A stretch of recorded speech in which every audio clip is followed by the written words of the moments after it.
네, 셀트리온 주주님들 많이 기다리셨죠? 기다린 보람이 곧 나올 것 같습니다.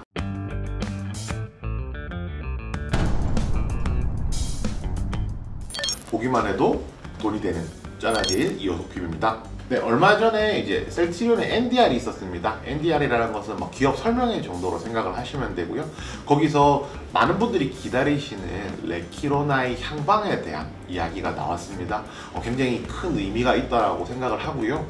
실제로 시장에서도 셀트리온, 그 다음에 셀트리온 제약, 셀트리온 헬스케어까지 셀트리온 삼형제들이 주가를 어느 정도 끌어올리는 모습을 보여주면서 이 내용이 어느 정도 의미는 있구나, 이렇게 한번 정리를 해볼 수 있을 것 같았습니다. 우선 많은 분들이 기다리셨는데요, 레키로나가 진짜로 미국에서 팔릴 수 있는지 유럽에서 팔릴 수 있는지 이게 굉장히 많이 궁금하셨을 거예요. 저 역시도 굉장히 궁금했었고, 이게 너무 결과가 계속 안 나오고 좀 지지부진했었기 때문에 실제로 많은 분들께서 레키로나 이거 효과 없는 거 아니야? 라는 이야기까지도 많이 하셨었거든요. 그런데 어느 정도 성과가 보일 만한 내용들이 나왔습니다. 네, 우선 미국 먼저 말씀드려야 될 텐데요, FDA와 레키로나의 긴급 승인 사전 미팅을 여러 차례 진행을 했다라고 합니다. 이러한 미팅 진행 결과를 바탕으로 해서 신청을 하겠다라고 이야기를 했는데요.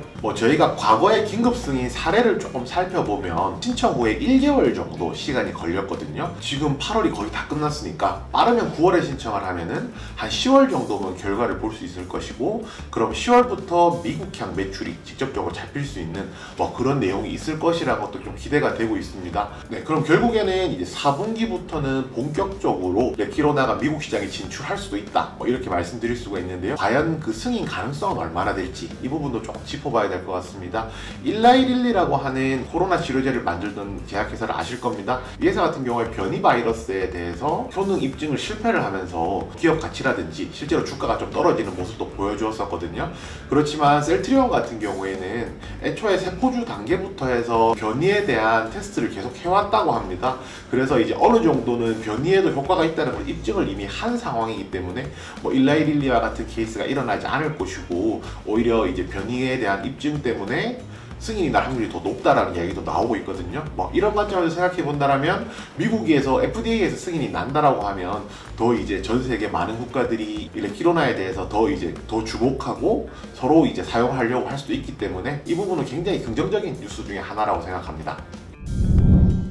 유럽 같은 경우에는 조금 더 빨리 움직였었습니다. 3월에 EMA로부터 정식 품목 허가 및 사용 권고 의견 및 조건부 허가에 대한 일정들이 진행이 되고 있었거든요. 그럼 미국보다도 훨씬 빠르게 진행이 된 상황이었고요. 이러한 지금 내용들을 토대로 볼 때 10월 이전에 정식 허가 획득이 가능할 것이라고 회사 측에서 밝혔습니다. 그렇다면 미국도 빠르면 10월, 그 다음에 유럽 같은 경우에는 10월 전에도 허가 날 수도 있다고 하면 본격적으로 4분기부터는 이와 관련된 매출이 좀 잡힌다라고 이야기를 할 수가 있거든요. 이 부분이 굉장히 중요한데요. 레키로나가 결국은 큰 시장인 미국이나 유럽에 판매가 되고 있지 않았기 때문에 이 부분을 매출로 잡지를 못했습니다. 결국에는 매출로 잡지 못했다는 것은 실적에 반영이 안 됐다는 것이거든요. 그렇다면 만약에 긴급 사용 승인이 나서 본격적으로 매출이 나오는 시점이라고 하면 지금부터는 향후 실적에 플러스를 할 수가 있는 것이고요. 그렇게 된다면 실적이 늘어난 만큼 주가도 당연히 올라가야겠죠. 그렇다면 주가가 바닥에서 본격적으로 탈출하는 그 기점이 될 수 있을 것이라고 기대합니다. 네, 그뿐만이 아닙니다. 하반기에 조금 주목할 것들도 있는데요.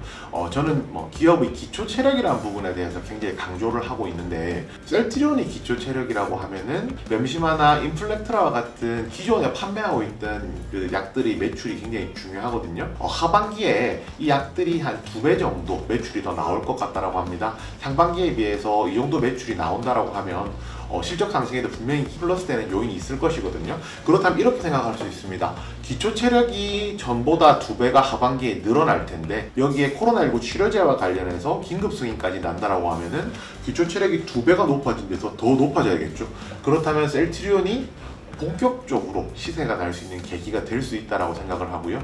그렇다면 포인트를 맞출 것은 딱 이겁니다. 코로나19 치료제가 긴급 사용 승인이 날 수 있느냐, 이 부분에 대한 것만 조금 따져보면 될 것 같고요.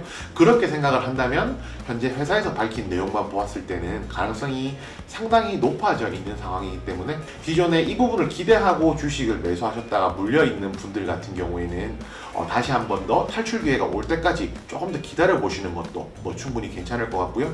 여기에 오히려 오히려 추가 매수를 통해서 단가를 낮추는 것도 충분히 가능한 방법이 될 것 같습니다.